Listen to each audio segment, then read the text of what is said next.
और इस बीच एक और बड़ी खबर आपको बता दें, नड्डा पर हमले को लेकर बंगाल से ही बहुत बड़ी खबर है। राज्यपाल ने गृह मंत्रालय को अपनी रिपोर्ट सौंप दी है। राज्यपाल ने लॉ एंड ऑर्डर को लेकर, पश्चिम बंगाल की कानून व्यवस्था को लेकर अपनी रिपोर्ट सौंप दी है। कल की घटना पर दरअसल केंद्र सरकार की तरफ से राज्यपाल से रिपोर्ट मांगी गई थी और यह रिपोर्ट अब सौंप दी गई है केंद्र सरकार को।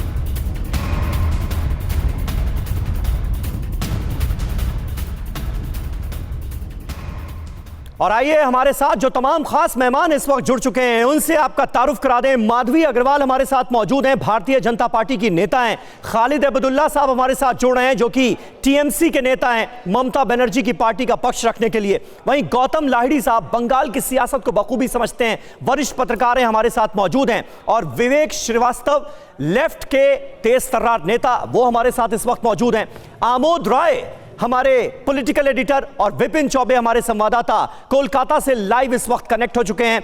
सबसे पहले आमोद, मैं आपके पास आऊंगा क्योंकि कल आपकी जेपी नड्डा से बातचीत भी हुई और अब इस खबर का आना कि गृह मंत्री अमित शाह भी पहुंच रहे हैं बंगाल के दौरे के लिए और वो भी जनसंपर्क करेंगे ठीक उसी अंदाज में जैसा जेपी नड्डा ने किया, ये क्या बता रहा है?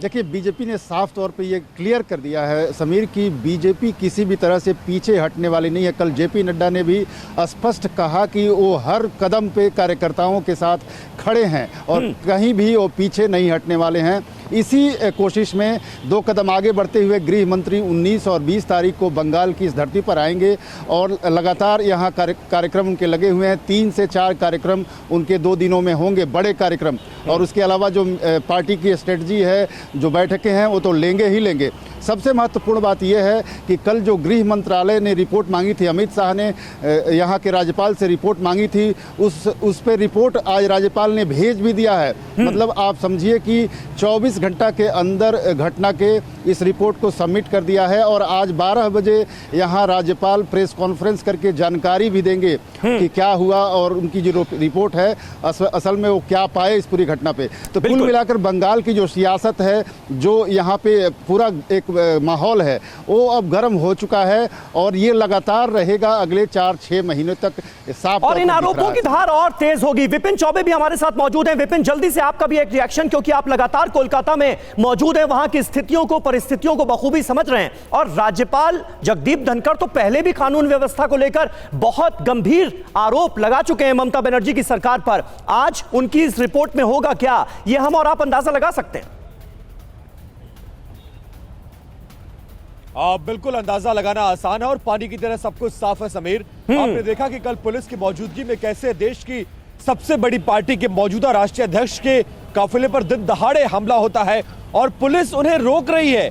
ना कि वहां लाठीचार्ज करके ऐसे उपद्रवियों को भगाया जा सकता था, लेकिन पुलिस के हाथ कैसे बंधे हुए हैं, पुलिस कैसे मजबूर थी, उसकी मजबूरी, उसकी बेबसी को इन वीडियोस में साफ तौर से देखा जा सकता है। और इस हमले को लेकर देश के गृह मंत्री अमित शाह बहुत ज्यादा नाराज हैं और नाराजगी का आलम यह है कि उन्होंने तुरंत ऐलान किया कि मैं अगले 4 से 5 महीनों तक, जब तक चुनाव नहीं हो जाता, हर महीने में 2 दिन बंगाल गुजारूंगा।